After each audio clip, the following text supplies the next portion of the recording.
very okay in Agadez, practicing urban medicine training in that part of Nigeria. And again, these people, they constantly go back home. As you have them from Nigeria, you also have quite a number of Nigerians in Nigeria that sell their house. And of course, another thing I realized is that there were people of during the outburst of transfer here, one of the things that facilitates the flow of urban products is kinship ties and family network. So most people actually build on their kinsmen over there. And so when you look at the composition of those people, it's always from the same geographical setting. Okay, Obuachis, and people from Ajara and you see most of them. You only see them from Port Novo, or you see them from Ajara. And then these people, they are able to actually go ahead and trade across West Africa. And then the policies. One thing I realized from several documents is that everyone does not have a general framework that guides urban medicine production. So most people rely on World Health Organization framework or the national framework that most times are a bit different from even the mainstream healthcare sector of each of the country. And this in its sense actually affects how people look at urban medicine or traditional complementary medicine. And so another thing I realized is that with the coming of the Sahel states, so to speak, now Niger has pulled out of ECOWAS, and that's affecting the framework of how people actually. So most of the policies that had existed among the ECOWAS, they've practically torn them apart. So unfortunately, I've not been to Niger since it took over. So I don't know the situation, but I'm planning to go there as I go through my PhD studies along the line. But of course, it's something interesting that you need to understand that policies are changing based on these regional frameworks. And finally, when it comes to the practices, one thing I realized is that most of these traditional areas, they have what I have termed the mobile traditional clinics. So it's something like their kids. So they can easily set up. And you realize that a trader, upper medicine trader now, from Nigeria, trading jail, trading Chad, trading Burkina Faso, before now, not because of everyone's passports. So it allows them the opportunity to go to several West African countries easily. And then they have their kit tools, they have their apps, they have what they need to actually engage in treating or people that have been diagnosed. Again, there's the hardware digital tool is being used these days. My last set of interview with many people, with some of the traditional leaders in Nigeria, was via social media. So they also diagnose for people. Once you go to the hospital, they tell you, oh, go to the hospital, what test? So we are going to send the apps to you. And then they will tell you, okay, this is the problem, this is the state, and so we send the apps. So they are using that as a means of practicing their own their healthcare service. And of course, finally, we have cultural hybridity. And in this part, one thing I found out in my research was that many of these people also send their herbs outside of Africa, especially people in China, Far East Asia generally. So we find a way to preserve it so that these herbs will not be contraband. And then for the people in Africa, there's a way they actually do their own translocal migration. And they make sure that these herbs actually arrive safely. And in conclusion, one thing that I realized is that there are several challenges that face translocal healthcare services in West Africa. And knowing the fact that these contribute to about 80% healthcare service. So it's huge, it's important that we take notice of it. The first one is that there is a state-based healthcare policy that does not necessarily involve everyone practicing in this particular field. So for instance, in Nigeria, there's no centralized document that actually guide the use of parts. Yes, not that ascribe some of the document policies, but when you go to several states, for instance, the state has its own policy document that's quite different from that, where they are similar in nature, but there's no central policy. Compared to Niger, there is a central policy that actually guides apartments under the Ministry of Health. And again, there is also the part of Western paramedical dominance in global health issues. So one of the things I found out is that most of these herbal medicine traders are practitioners. They do not have patents for their products. So some of them prefer to do their things, their herbs in secrecy, so that it will not be stolen. And then the other people will get so much money and when they actually use it. And of course, the way we define local and global medicine, it's another thing that I think theoretically has enriched my work on translocal healthcare services in West Africa. Because when we term it local, we forget that it's not just in Nigeria that this system of healthcare is used. And it's important that we get this very well. And of course, my study reveals how translocal healthcare sustains West African communities. And it can also offer a path to colonize healthcare system in West Africa. Thank you very much. Thank you so much for your presentation. And we now move on to RPJC Raymond. Raymond, are you online? Yes, Ready? I am here. Can you guys hear me? Yeah, we can hear you. But like, can you speak up a little bit louder? Okay, I will speak up a little. Is this okay? Yeah, it's fine. Thank you. Okay, can you permit me to share my screen? Yeah.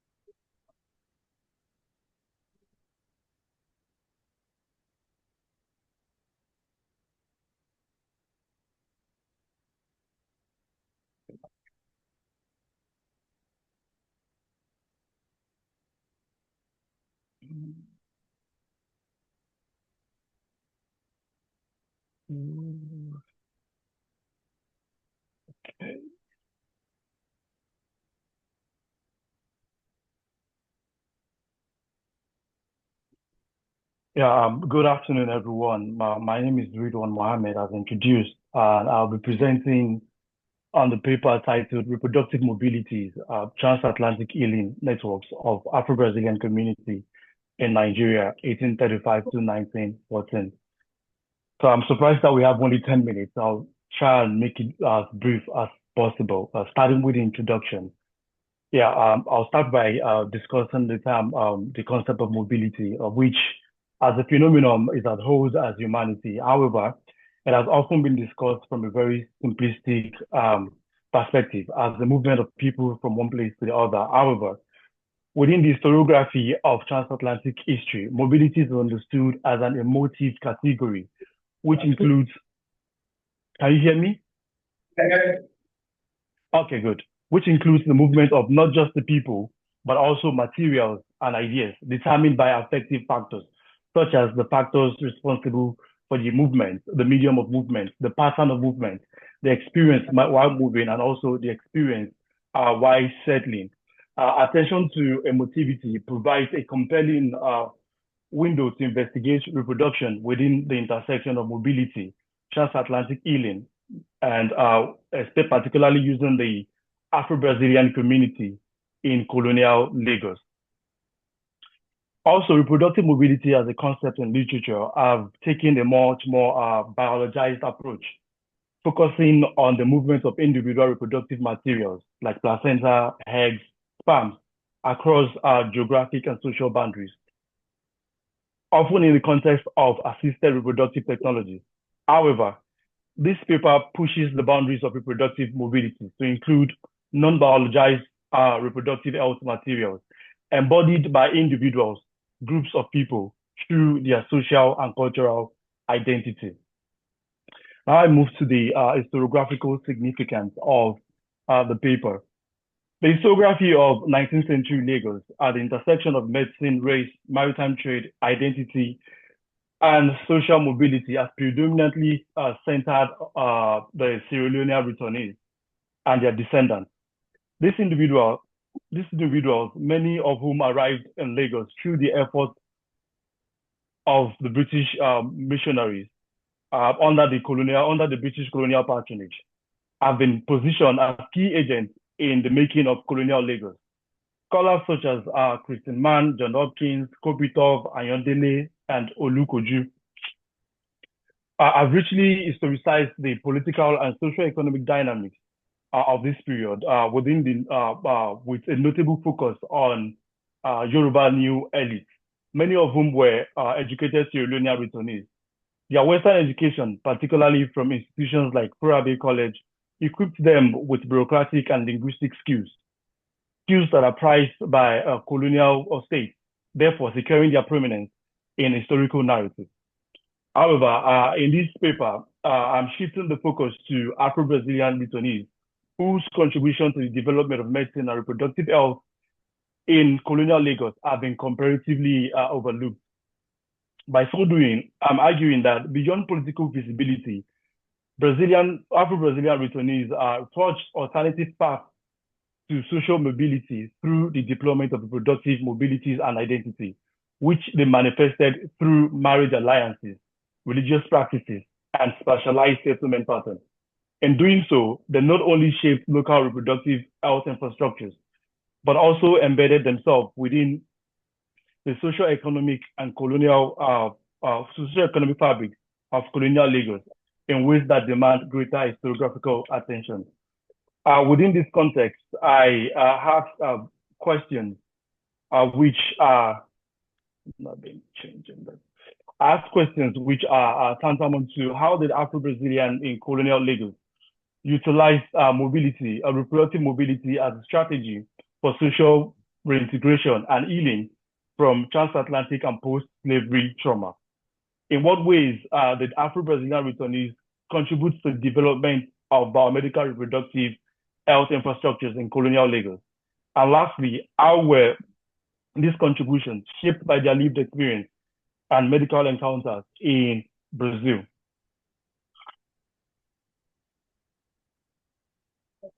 The overarching argument of this paper is that Afro-Brazilian returnees in colonial Lagos enacted transatlantic reproductive mobility that extended beyond the movement of reproductive materials to encompass the circulation of cultural knowledge, healing practices, and embodied reproductive identities shaped by their experience in Brazil. Through this multi-dimensional mobility, they healed from the post-slavery trauma, navigate social and economic integration, and culturally contributed to shaping the biomedical reproductive health system in colonial Lagos.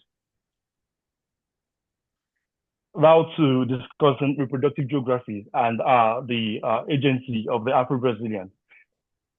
Evidence abounds on the wave of Afro-Brazilian returning, particularly from Bahia, Brazil, to Lagos, following the Malay Revolt of 1835, which saw over 500 slaves repatriated back to Africa.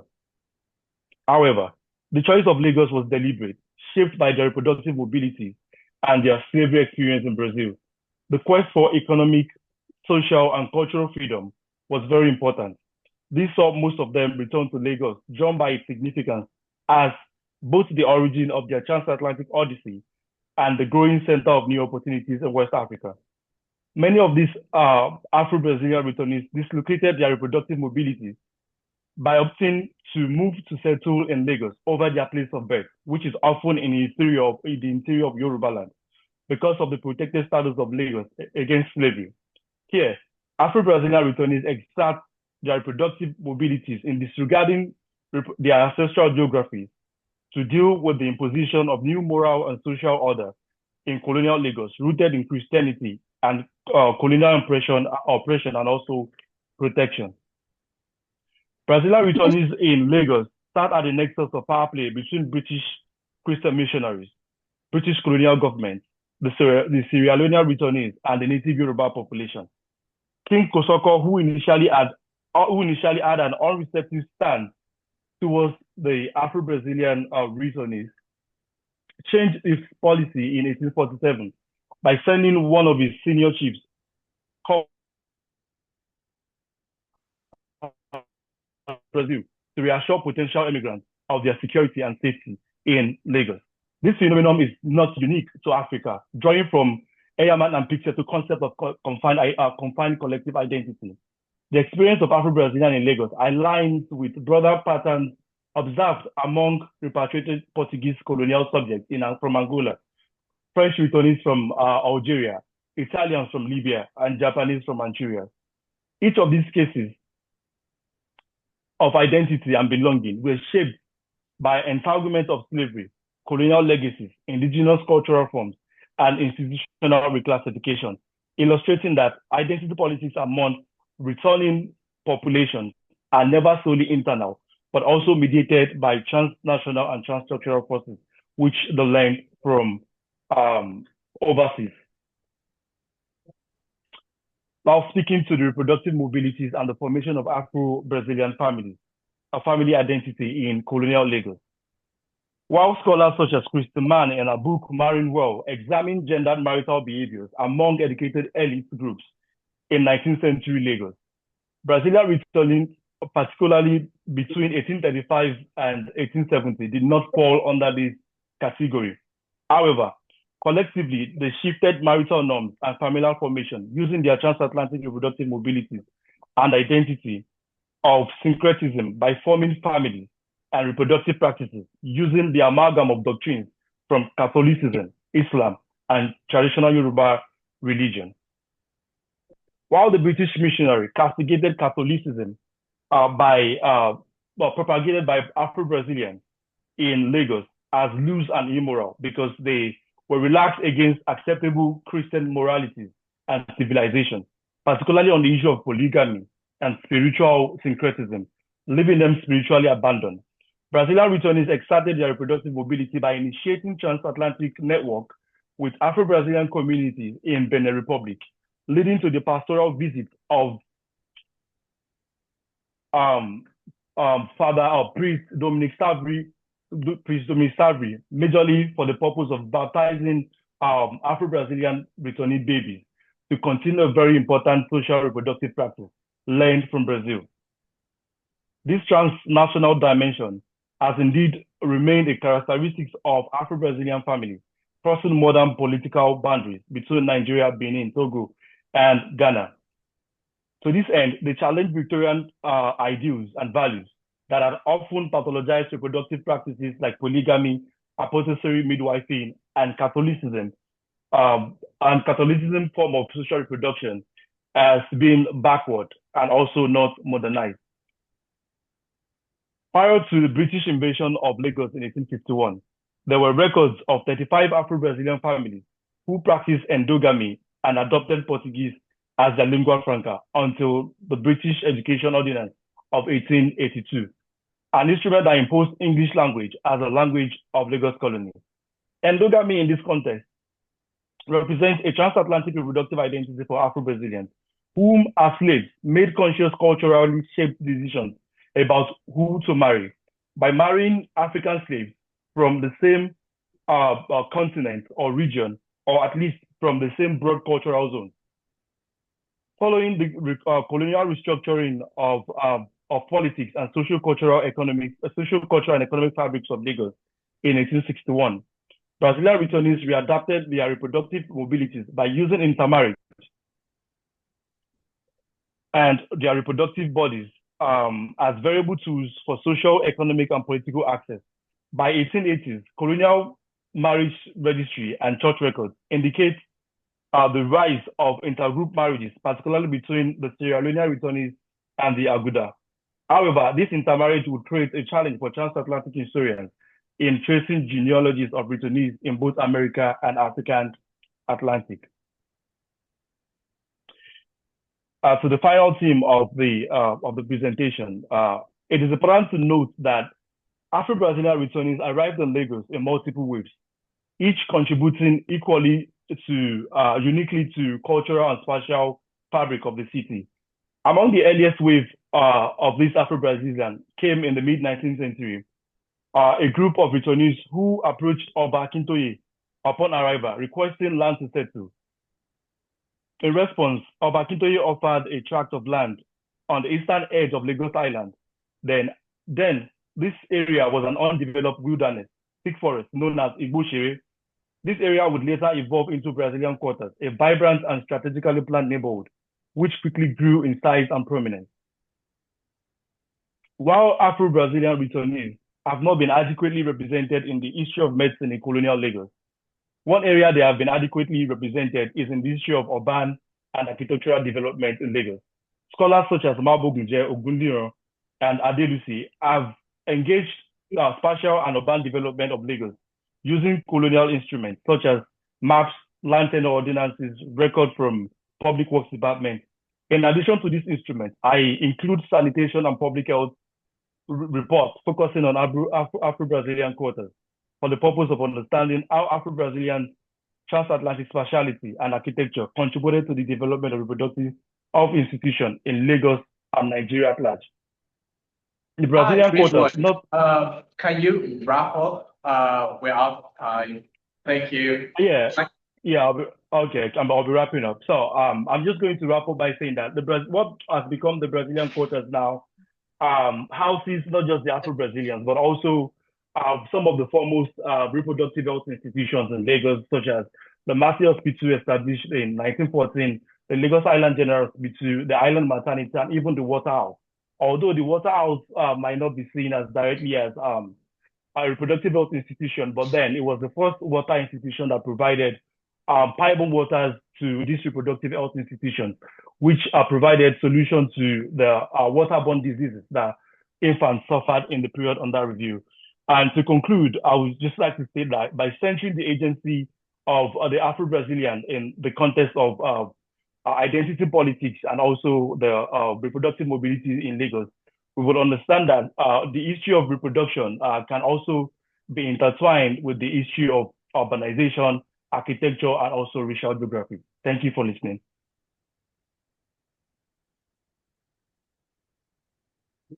Thank you so much for that wonderful presentation, Ridwan. We'll move on to the next speaker, myself. Hi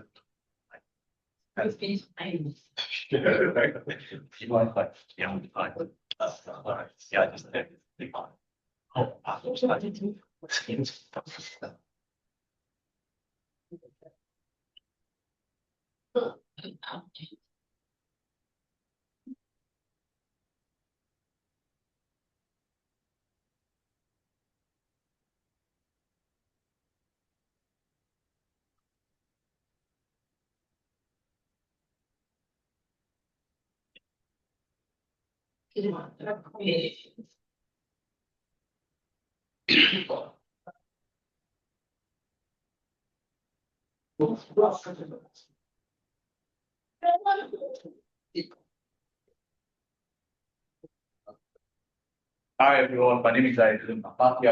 And I'm supposed to present an GIS story map, but unfortunately, technical issues and I'm unable to access that. So I'll be presenting part of the story, just in a PowerPoint format with no trace, but probably in the nearest future, I'll be able to present them the mapping or the climatic aspects. But for today, we'll be talking about the Juju priests, chiefs, and native courts, constructing witches and slaves in southeastern Nigeria, 1940s. Next slide, please.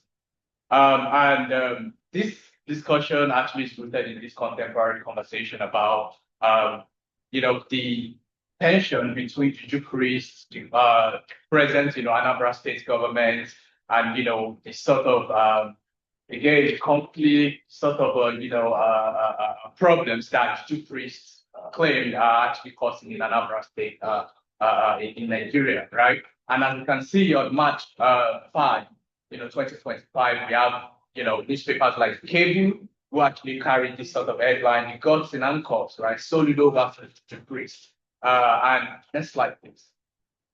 And also we can see that the Punch, made this report about the fallout of Soludos, crackdown on traditionalists, fake religious leaders, and what have you, just to further show that, issues like these are currently ongoing, juju priests, are currently constituting some sort of, disruption to the tranquility that exists in this particular state, governed by Solidarity. Next slide, please.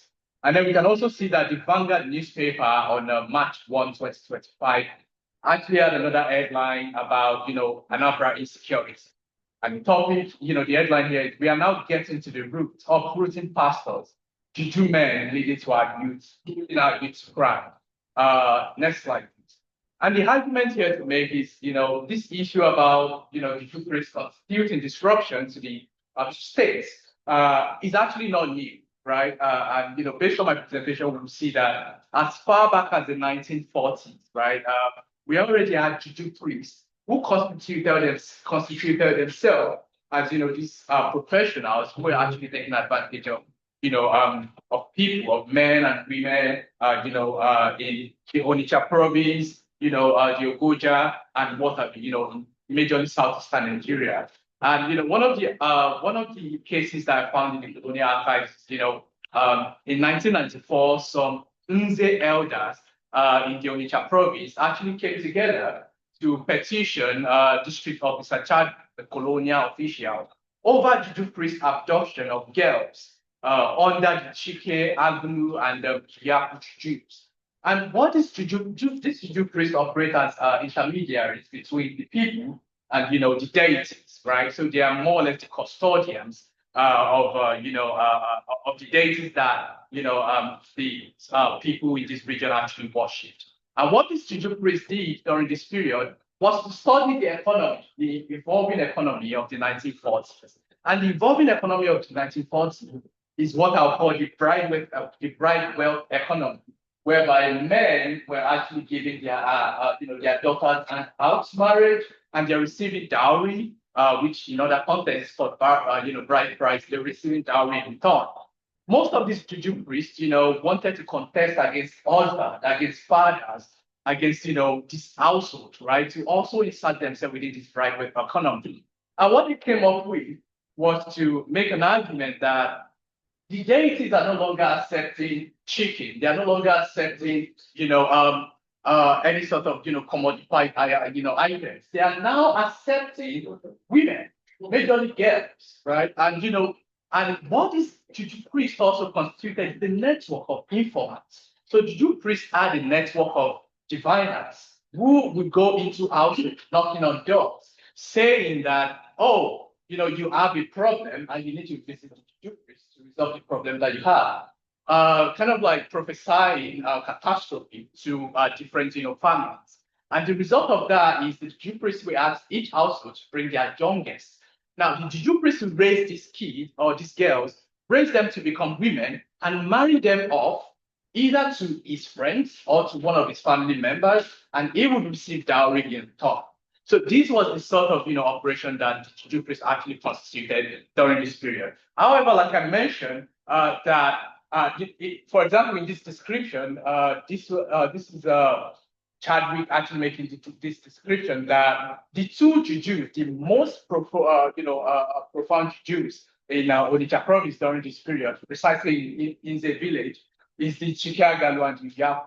And Chadwick made a report that it has always been a custom to dedicate young girls to these jujus, which was actually not true. It was due to the private economy, right? And Chadwick mentioned that the social status of a girl thus dedicated is said to be worse than that of a slave. It provides the priest of the juju with women free of payment of dowry. The parents in fear of being killed by the juju hand over the girl to the priest, in whose house she is brought up. Next slide, please. Also, these jujus have hierarchies amongst them. There are jujus which are great, there are ones that are powerful, there are ones that are much feared. There are also jujus which are relatively of little importance. Next slide, please.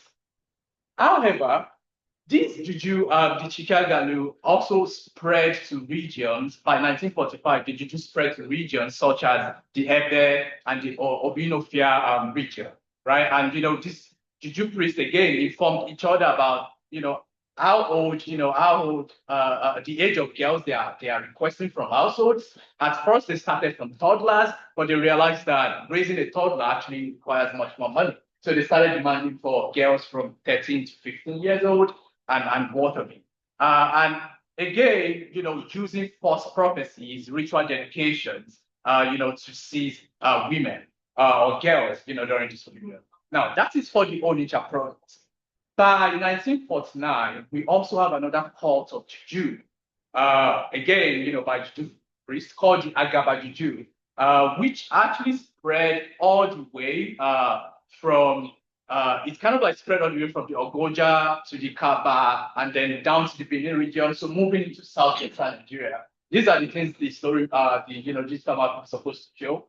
But so this cult of Agaba Juju priests, what they did was to,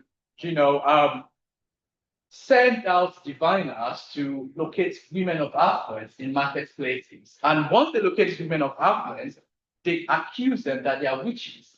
Once they accuse them that they are witches, they prescribe an antidote, filled with alcohol and some other other items that triggers adrenaline in the body.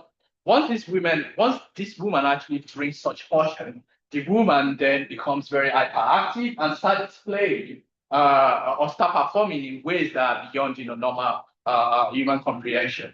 With such performance, these Juju priests then use that as a way of saying this person is possessed. So they were constructing witches, in the Benin province, sorry, please don't go to the argument yet. So they were constructing witches in the Benin province, and the construction of witches benefited not just the Juju priests, but even the colonial native cults. The colonial native cults were also entangled in this web of construction because once the woman becomes proclaimed as a witch, the woman sued the Juju priest and taken to the court. The colonial court, of course, represented by Juju priest informant as well, male elders, they have a particular percentage they should collect from the Juju priest once the woman paid. So there was this web and network of construction of witches during this period. But the question is, with this widespread of Juju priests, Agaba cult and what have you during this period, how did women respond to this whole problem ongoing in the 1940s and 1950s in southeastern Nigeria? And this is where my argument then comes in. Please, next slide. So my argument, I'll talk about this, but the first thing I want to say is women resisted in different ways. And, to contextualize the resistance, which I'll talk about later, I just want to introduce us first to this for arguments. The first argument I'm making with this paper is that the concept of Juju slavery, which I define as, a ritualized and gender form captivity rooted in coercion, economic extraction, which emerged within the colonial era private economy in southeastern Nigeria, is new. Now, the reason why I said this is new is that existing studies have always focused on, of course, we have the post-transatlantic slave trade, which kind of like led to this internal slavery, which the likes of Susan Myers, Capital, Richard Robert have actually talked about, which continued in different parts of West Africa, especially in the southeastern region, which Robin Chamberlain has also did a lot of work on child trafficking linked to pre-existing slavery system. I'm saying that this Juju slavery system is different from that. I'm also arguing that this Juju slavery system that emerged in the 1940s and 1950s, pioneered by Juju priests, is also different from the Osu caste system. The Osu caste system is another slavery system that existed in Igbo land, in southeastern Nigeria. And the Osu caste system is different because the Osu caste system, of course, is focused on this, total striving of individuals' agency. However, for these women that were actually captured by the Juju priests, they are still allowed to visit their relatives oftentimes and what have you. And also, I'm also arguing that this Juju slavery system is entirely gender-based. The Osu caste system is not gender-based. A man or a woman can be an Osu person. So I'm arguing that this Juju slavery system is something that scholars really need to pay attention to, especially what form of slavery emerged in terms of economic precarity. The second argument I'm making with this paper is to expand the literature on the invention of tradition by central ritual actors. Lots of scholars, again, Emily Osborne, of course, Asiwaju, Jeff Adeajayi, and other scholars, prominent scholars have looked at how Africans acted as collaborators and intermediaries. They've majorly focused on clerics, administrative servants, and all of this. as the major intermediaries. But scholars have yet to focus on juju priests. Scholars have yet to focus on ritual actors, as intermediaries, or even as individuals that use that use agency, or that kind of like took action or performed certain action during this period. The third argument I'm making with this paper is to reframe how we think about women's resistance. Of course, women's resistance have been argued by several scholars. Existing scholarship have looked at how women's resistance in West Africa, or in Africa generally, has been structured, collective, organized, and whatever.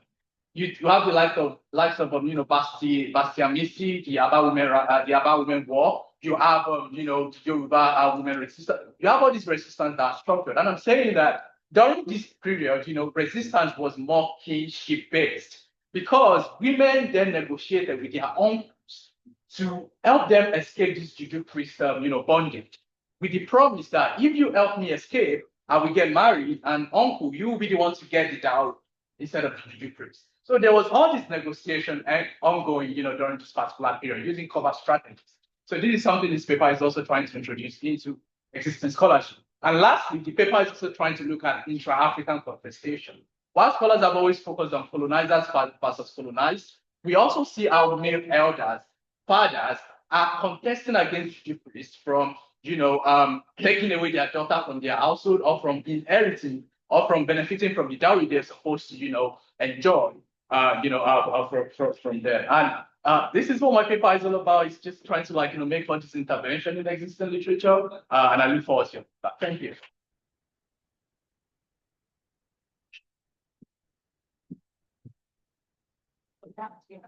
So we have the last presenter, who will be is the last presenter here with the names and the slideshow. Shalom Ibiroke. Yes. Shalom Ibiroke, are you online?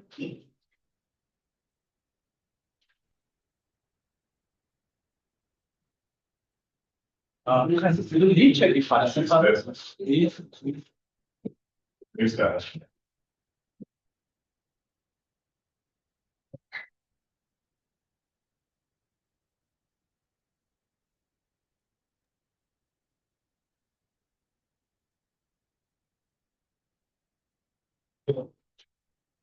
Okay. Shalom Ibiroke, can you share your slide and pictures? Okay.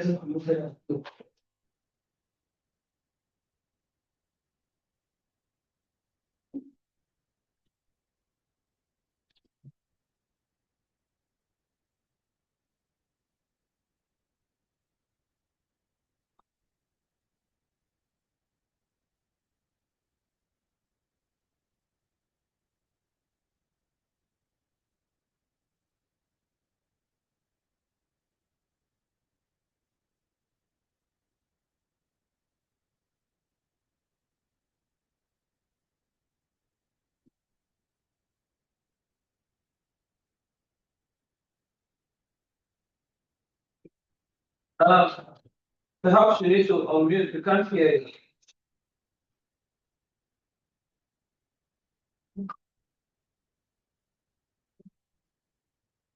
Yes, you already have permission to speak. Can you unmute your microphone?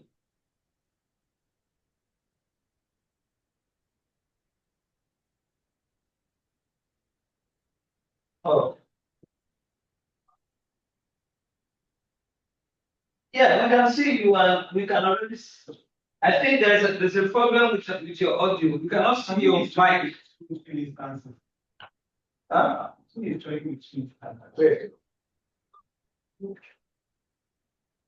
Okay.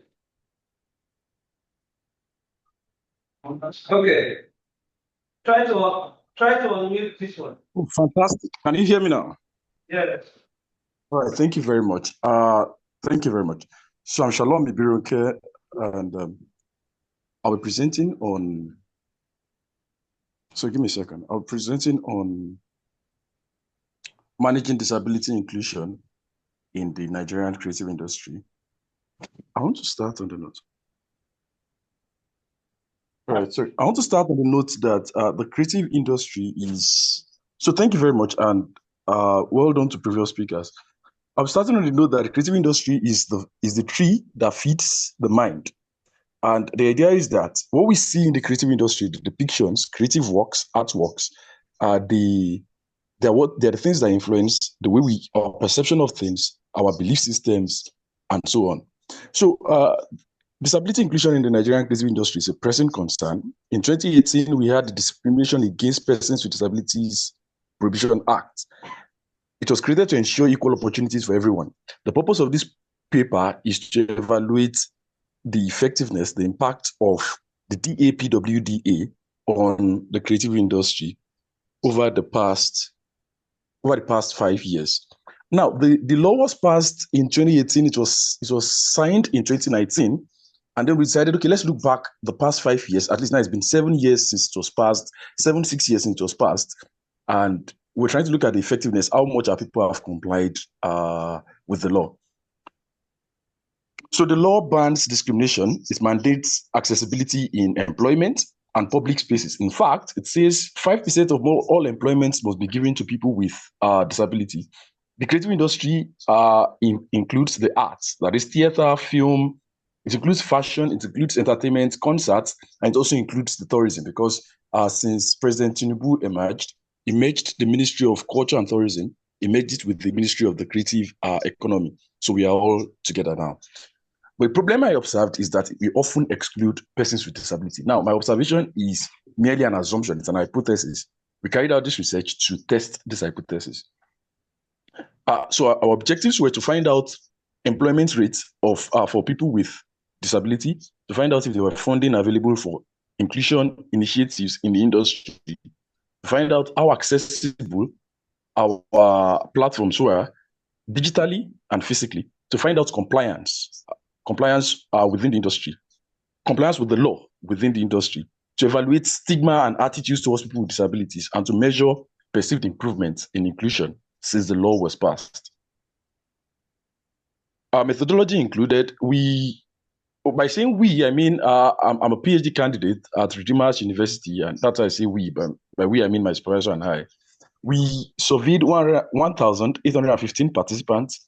Our participants included people with disability and people without disabilities, because it's important to gauge the perception of people without disabilities, because they are consumers of our products, that is in the creative industry, and they also interact with people with disability. They are also the gatekeepers. They're the ones who decide who gets through the door and who stays out.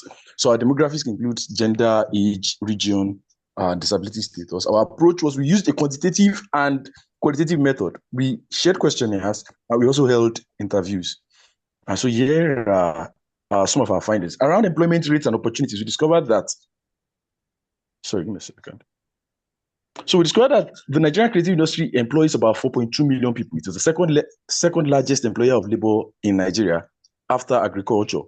Only 32% of the PWDs surveyed are gainfully employed at all. We discovered that there is a high rate of self-employment and entrepreneurship amongst the people with disabilities. They also engage in freelance and gig works. Now, we discovered that those who engage in freelance and gig works are those who are upper middle class and upper class people with disabilities. People in lower class and people in lower class and lower middle class, they were often self-employed. They were tailors, they were cobblers, and the likes. We had only 8% of them, regardless of class, had any form of formal employment. We discovered that the minority with formal employment mostly worked with NGOs and government institutions. And we discovered that even the skilled and educated people with disabilities still face discrimination.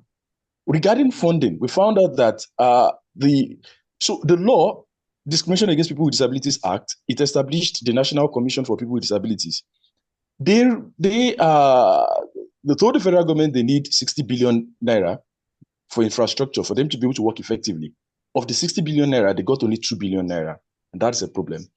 We discovered that international organizations from the European Union, the United States, Disabilities Rights Funds, they've pumped millions into the Nigerian NGO space regarding capacity building and advocacy for people with disability.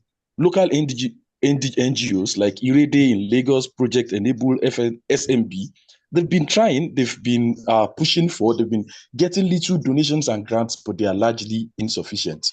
They continue to press government to boost the funding and allocation and for sustainable funding mechanisms. In 2022, UNESCO's International Fund for Cultural Diversity they pumped about $86,000 into the Nigerian creative industry with Potter's Gallery. Towards facilitating disability inclusion in the creative industry. So at present, there are no substantial investment commitments from government, donors, or private sector specifically tied to disability inclusion in the cultural and tourism industry in Nigeria. In fact, with the government, there's this creative enterprise development fund that's currently running. There's no specific category concerned about inclusion, concerned about what disability. So basically, it's underfunded. So we think continued policy pressure from NGOs may drive inclusion-focused entries in the industry.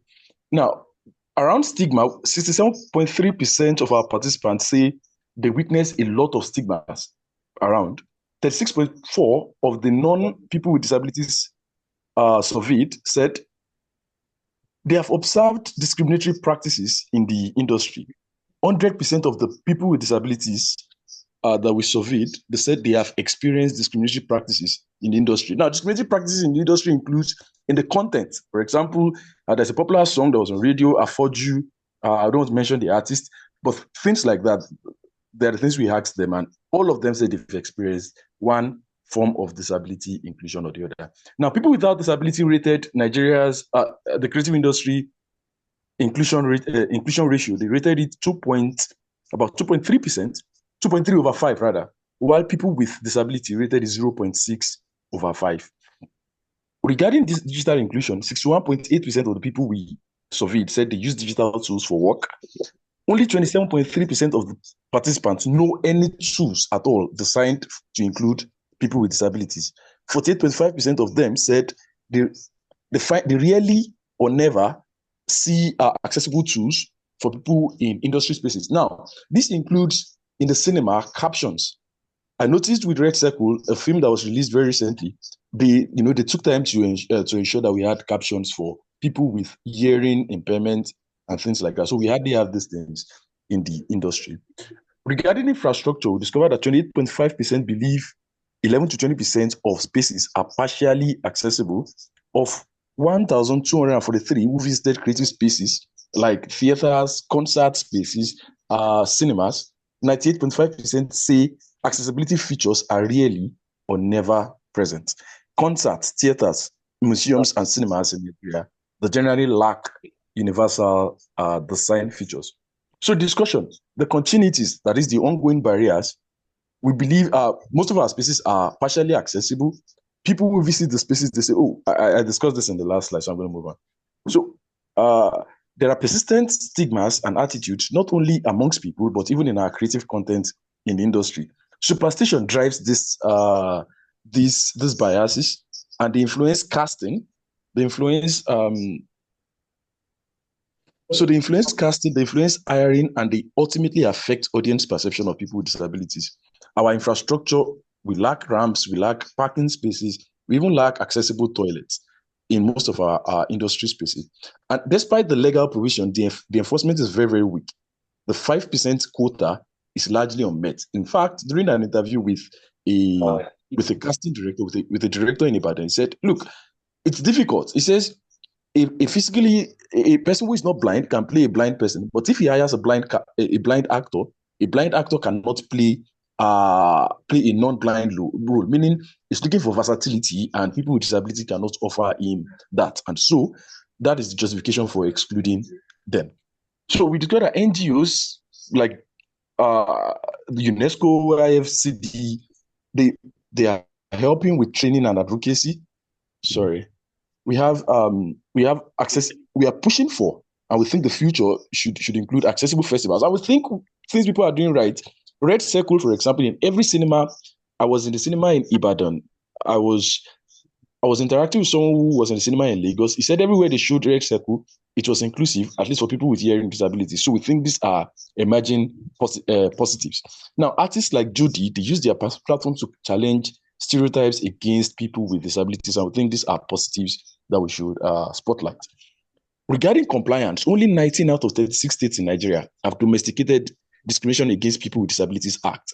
Now, the implication of this is that almost 17 states, in 17 states in Nigeria, if a person with disability is discriminated against, there is no particular law or framework or legal framework that they can rely on to help them, state their case or to help them seek justice. Creative companies, most of them, are under 25% of staff awareness of the Act provisions of the Act's stipulations. Enforcement agencies like the National Commission for People with Disabilities and the National Orientation Agency, they are severely underfunded. Remember what I said about 60 billion versus 2 billion? The index 60 billion, they got only 2. The NOA, that's the National Orientation Agency, they also report the same thing. International grants, between 2019 and now, they've been under $1.5 million. And so even the NGOs who are interested, they do not have enough funds to navigate this problem. We have domestic budget. Okay, I've mentioned this. So our content representation, because of course the content we create, they are influenced largely by our own mindset, by our own belief systems. So our content continue to marginalize and promote or reinforce stereotypes. The talent pipeline, there's limited mentorship and skill trainings for people with disabilities in music, film, or design. Our audience too, people with disabilities amongst the audience, they can't access our creative spaces because it is inaccessible, and that deters PWD's attendance. It also reduces our own market potential because there's a market left untapped. So did someone say something? Sir, can you try to wrap up now? We have all time. Right. I'm going to conclude. My recommendations are that we should incentivize venue audits, and we should give certifications for accessibility. I think we should spotlight people who do the right things, people who are trying to stay in new paths. We should also leverage celebrities in the industry to popularize the provisions of the Act. So thank you very much. I appreciate the opportunity. Thank you so much. So I hand over to Scott. Thank you very much for presenting for the opportunity to discuss that. Let me comment from the last presenter. What is the is? Yeah, I'm sorry your observation about that. It's 10 minutes, but I did an appraisal on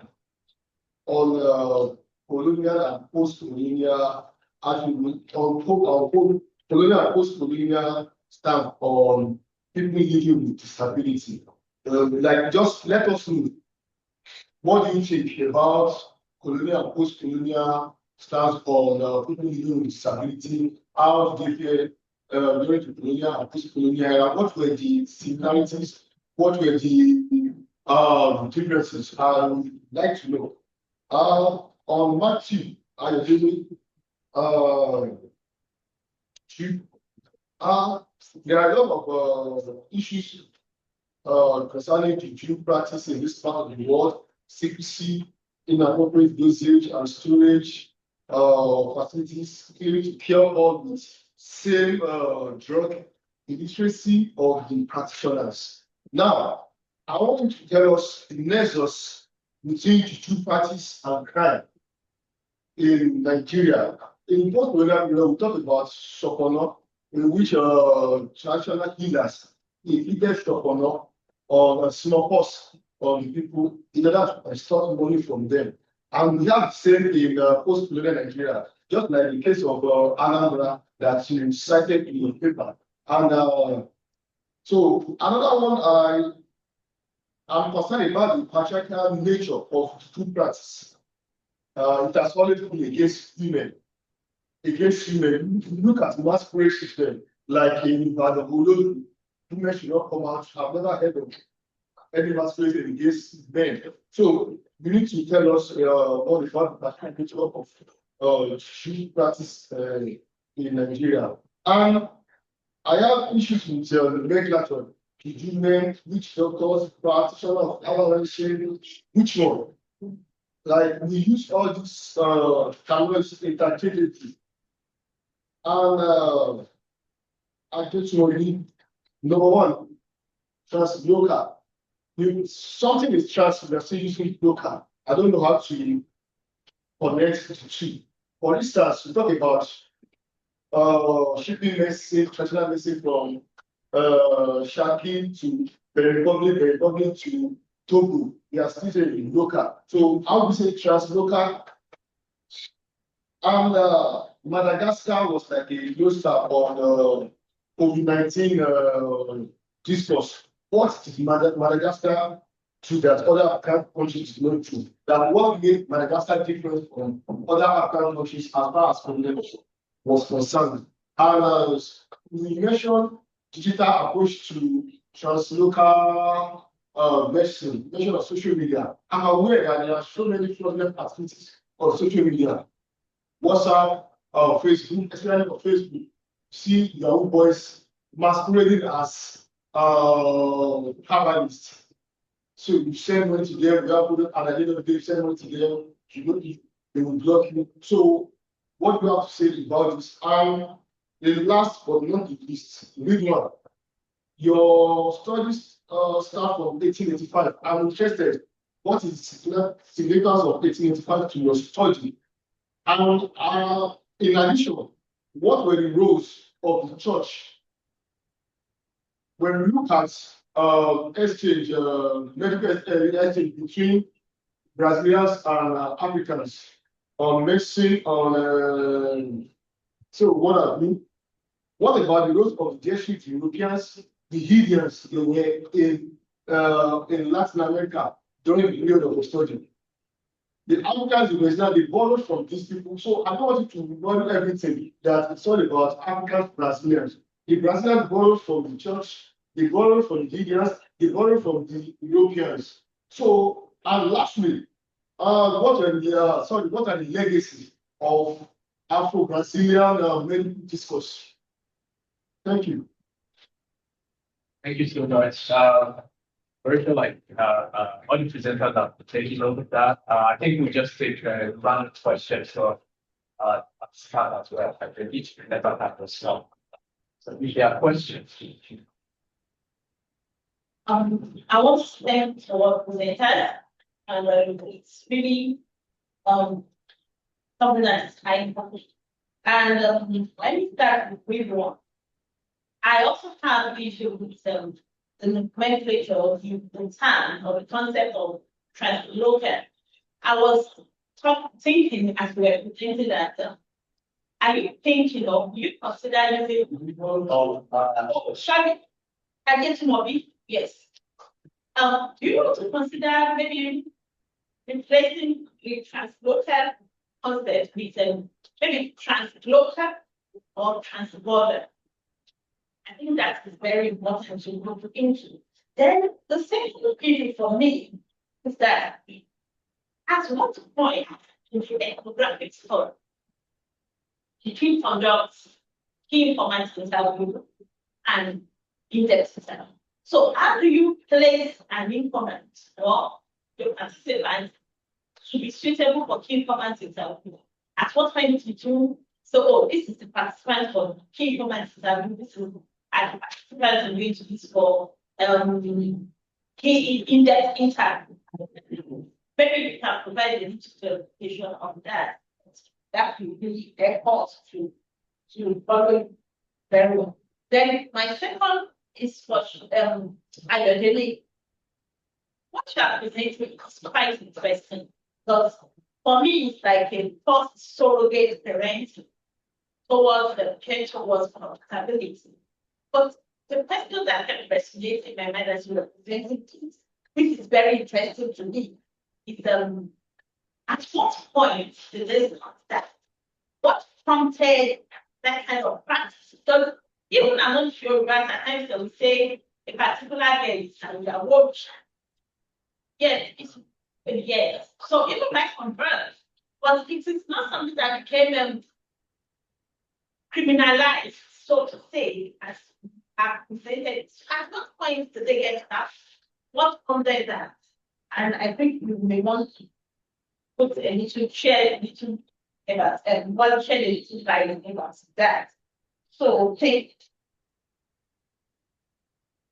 So I forgot to mention this one like I was expecting to important in your discussion when we discuss Afro-Brazilian medicine. I think there is this emphasis on plants. Africans that transported to the New World during the slave trade introduced herbal medicine, which I was expecting from me. And most importantly, there is this issue of religion. When you look at the healing system between the Brazilian and Africans, there is emphasis on religiosity. Orisha, it's like I was expecting to hear this from you, which I think we should add to the paper. Each other one. I think that's what I have for now. Thank you. Thank you. Thank you very much. I want to say that it's one of the best times I've joined high quality presentations. I also have some points for the first two speakers. The first is well, it's something for which I've already mentioned.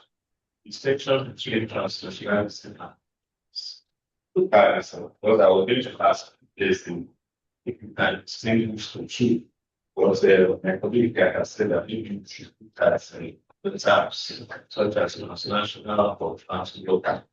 Right. Then just to improve on the quality of presentation.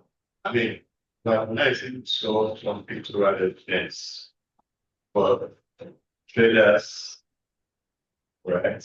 And they didn't destroy the So because of ethical issues, some of them the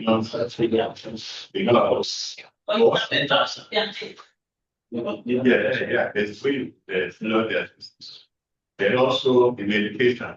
Say some have been found into pictures, emphasis on this. And I don't know why this that you shape, because it's sufficient to get what interpretation about again. We should the best. Then to ask you, great study. I don't know why did you all respond to the rescue?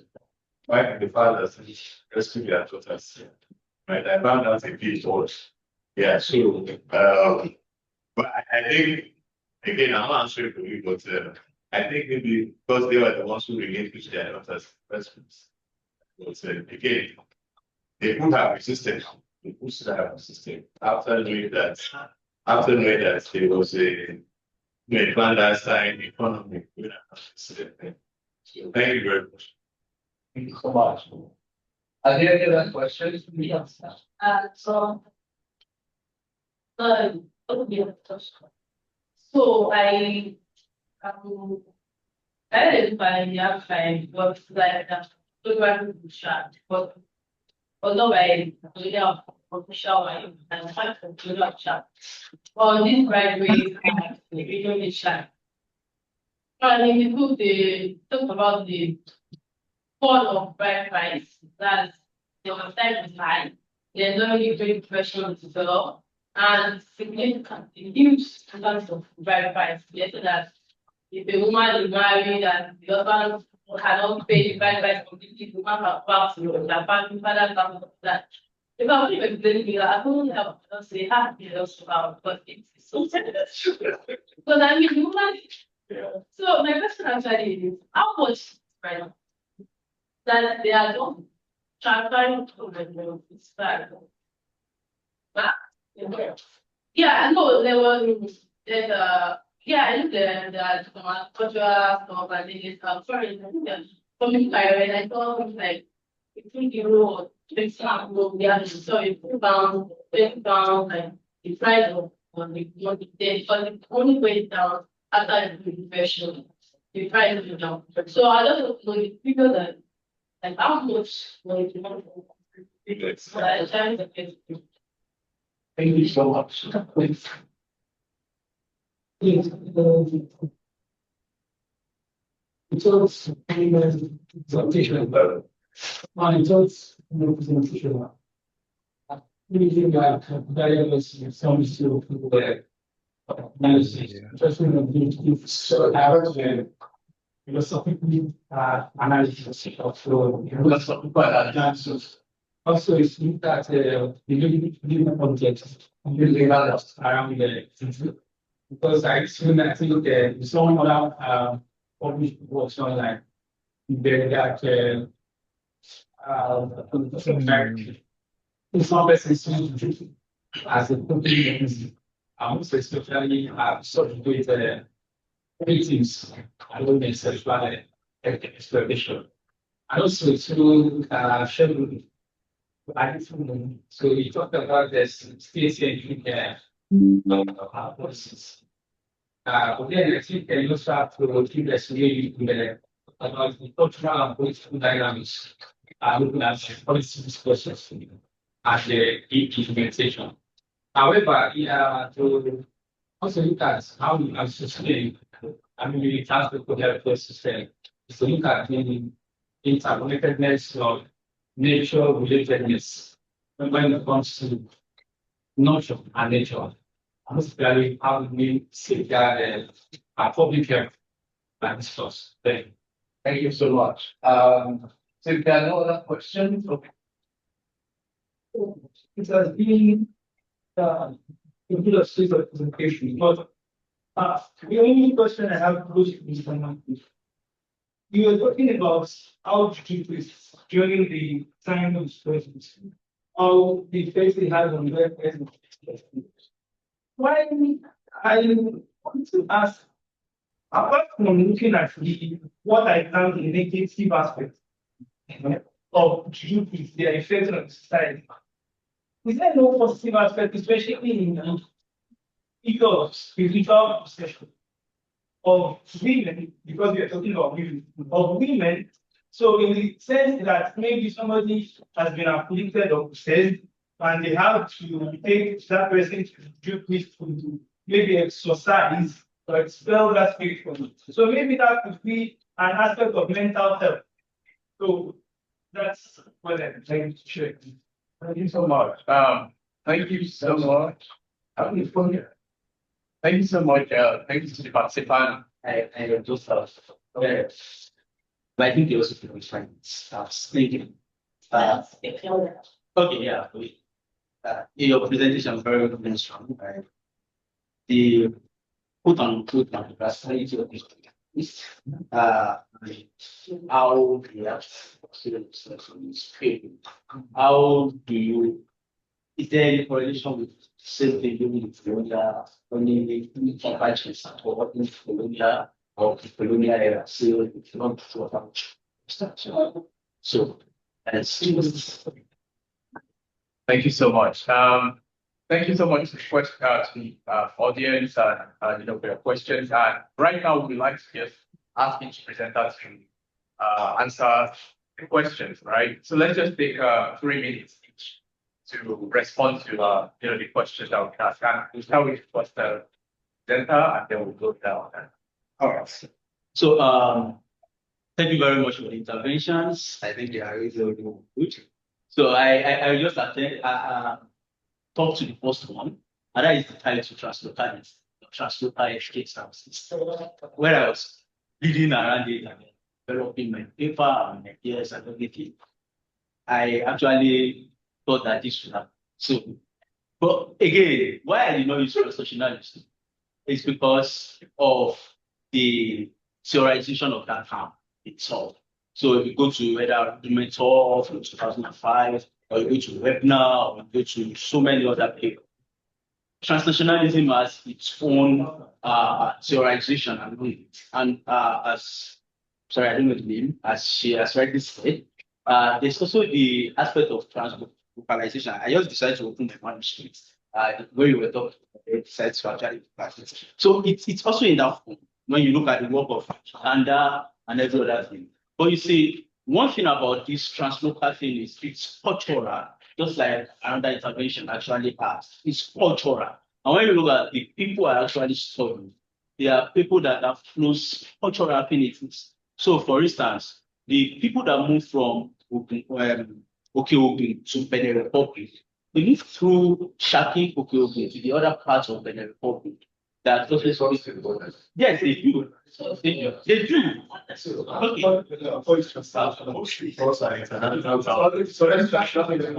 right. I think again I will have to go back to the topic, which I think the only thing that people actually listen to was the translocal healthcare services. Maybe you should also look at it in full. Sorry, please. I get the okay, translocal healthcare services in Africa. Now, examine the actors, policies, and practices of transnational herbal medicine in West Africa. That is the thought taking. So, but I think it was the translocal healthcare services that actually captured this. And the translocal is actually coming from the cultural part, as I have explained. So it's about the cultural affinities. And so, right even in the topic, I also talked about transnationalism. I didn't send them manuscript because it's under I've sent it to Africa Studies and so it's that definition of term. And for instance, by the time I get to the theoretical framing, and I use Simeone's people at infrastructure, I have to situate it properly in a way that it suits the kinship network also, because these people rely so much on kinsmen in other countries, but they have the same kinship when they want to negotiate their trade and they want to negotiate how they stay. But I understand the stuff. Maybe I'll go back and reframe that again. But of course, the translocality is actually coming simply because of the cultural affinities that has undermined, sorry, not undermined, that has actually been the foundation of these people's movements, the very first start. Sorry, I don't know if I know. There's something I don't know if you are not associating. Is that there's a very strong possibility that they form transnationality. Yes, it is. I agree with that, and I'm not disputing that part. In fact, one of the findings shows that these people have transnational families. So then it's like, sorry if I may, that's like, there are some ethnic groups in Nigeria, around Ogbomosho, people that are always transnational. Thank you. Then I thought that the kinship network is included, does not make it translocal any longer. It is why it's on 1996. All right. You know, I understand. And there does not make it okay. local. So you need to rebound that. I would say you cannot retain your translocal. If you need to, from what you have explained, you need to put an element that it's not just translocal delivery because Ogbomosho, they move from Ogbomosho to Oyo, to now they have actually transcend cross-border. Yes, I agree. And of course, I think I know we are time. I just want to These are 5 minutes more and then all right. The methodology. I didn't conduct my study in just one year. I started the study since 2019. Unfortunately, because of funding, in Niger, I've found stay. Yes, I have a proper transition for that. I actually appreciate it. The key informants were specifically selected. And of course, the in-depth interview will also specifically, maybe after this, actually discuss that. Thank you very much. Thank you. Just in a quick way, I'll go through each question. And first question is about the nexus between practice, right? And I'll in the colonial period, right? And I'll say that, of course, the missionaries were the first to start labeling indigenous practices, healing practices, as a form of a primitive practice, food practice, and also Ibu and water, right? And they gave this label of juju, and the picture that I shared actually it's a document that explains the meaning or the concept of juju itself, which is seen as a spiritual appeasement to ancestral spirit or whatever. So that point of criminalization comes as a result of biomedical practitioners, the practices trying to dismiss engineers in the system of what they do, but also there are fake indigenous healers as well, right? So these fake indigenous healers were also labeled by their counterparts, the authentic indigenous healers, as criminals. So there was the colonial states, colonial states of missionaries and information practitioners labeling the indigenous healers as inauthentic or as criminals, both of you. But there's also an aspect of, certain indigenous healers themselves as authentic, also labeling their counterpart who they see as, fake, as criminals. So it's an interchange, this complexity of, language, and also very contingent on a situation, context of history. And with regards to the period I'm looking at, of course, they were labeled criminals because of the impact they were having on everyday. The impact they were having on women, the impact they were having on households, and the fact that they just radically changed the form of, commodities that they, see from households, from little commodities to exchange of humans. So they were seen as, criminal in that sense. Then, wow. Okay. I guess we'll, just to say, I guess I'll respond to everyone outside the section. I don't know if the other speakers can just take 1 minute each to respond. All right, thank you. Okay, Ridwan, go on. Yeah, I feel like those that are right there have more advantage than those that are online because it's not balanced so far, so good. But it's okay. My questions came from Dr. Olaoye, who is the chair of the panel, and I really appreciate those questions. First, you asked me the significance of 1835. 1835 was the Malay revolt in Salvador Bahia, which led to the expulsion or repatriation of over 500 enslaved Africans from Salvador, and most of them found their way back to West Africa. And Lagos was part of those places that they came to. That was the starting point of this research, which also ended in 1914. And you asked me about the role of the church. Maybe why you didn't get that message, because I used the term syncretism, which is popularly used in the Afro-Brazilian studies, that religion for Afro-Brazilian is not just about Christianity. I mean, it was about Christianity, it was about African traditional religion, but there was this amalgamation that happened between all of this spirituality that gave it just a singular identity of syncretized spirituality. And that was what I talked about with how when they came around, the Anglican Church, which is the British missionary, was not happy with the way they run their spirituality because they allowed for such polytheism in their midst. And you also asked about the legacy of Afro-Brazilian. Sorry, can you respond to Dr. Victor later? I think we should allow Sharon to get to use the remaining. Okay, yeah. All right, thank you very much. Thank you. So the question was, are there differences between the realities of people living with disabilities in Nigeria, in pre-colonial Nigeria versus post-colonial Nigeria? I think with care, in pre-colonial Nigeria, they mostly relegated to family care. There's a play on it by the veteran playwright Olarotimi, Hopes of the Living Dead. In pre-colonial Nigeria, because the play was set in at least pre-independent Nigeria, people with leprosy, people who were living in leprosy, they were cast to the outskirts of society, and they were basically left to themselves. They became mendicants, they became beggars and things like that.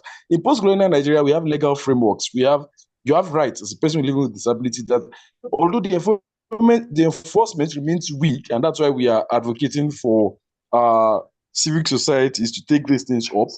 But there's a clear difference. I think in pre-colonial Nigeria, it was seen mostly from the lens of a cause. We had in Yoruba land, we had the god called Shopono, that was the god of smallpox. And so these illnesses were associated, or these physical conditions, they were associated with superstitious beliefs and stuff. So these things they still persist till this day. Even the biblical narratives, they also reinforce some of these things. But in post-colonial light, I think we are beginning to renegotiate these things, and that's why works like this are trying to draw people's attention to it. Thank you so much, Shalom Ibirunke. Thank you so much to the participants. Thank you so much to the presenters. Thanks for coming to this section. And I hope as we go, we think more about these topics and these things that I like this panel. Thank you so much for coming. Thanks. international energy adoption